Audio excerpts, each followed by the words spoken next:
Have you ever felt ordinary and average? Have you ever said about yourself, no one would ever recognize me as special? Well, God loves to invite the ordinary and unassuming into His plan. Let's just look at a list of people He chose and called to join Him on His mission to reunite a lost world back to Himself. First, there's Abraham. And before God called him out of the land of Ur, he would have been a heathen and idol worshiper. Then there's Moses, a murderer who was on the run from Pharaoh before God appeared to him in the burning bush. Then there was Gideon, and many would have called Gideon a wimp, but God called him mighty man of valor. And then there was Samuel, and he was just a boy when God called out to him. And of course there's Jonah, who was full of anger and bitterness, and if we're honest, he was a racist. And then Paul, who was a chief persecutor of Christians before Jesus appeared. And then there's me.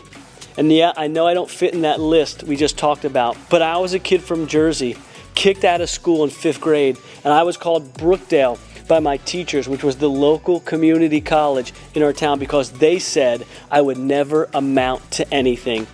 You gotta love the 80s. Now, what about you? How would you fill in that blank? You see, if you have been transformed by Jesus, like the individuals we listed, you are those things. Because when God moves in, things and we change. Our weakness is no match for His strength. Listen to 2 Corinthians chapter 4, verses 5 through 7. It says this: "You see, we don't go around preaching about ourselves. We preach that Jesus Christ is Lord, and we ourselves are servants for Jesus' sake. We now have this light shining in our hearts, but we ourselves are like fragile clay jars containing this great treasure. This makes it clear that our great power is from God and not from ourselves." You see, the good news of the gospel is that God loves to work with people who are unworthy of His attention. God doesn't use our greatness, but His own greatness through us. All we have to do is be willing to say yes to His work in our lives.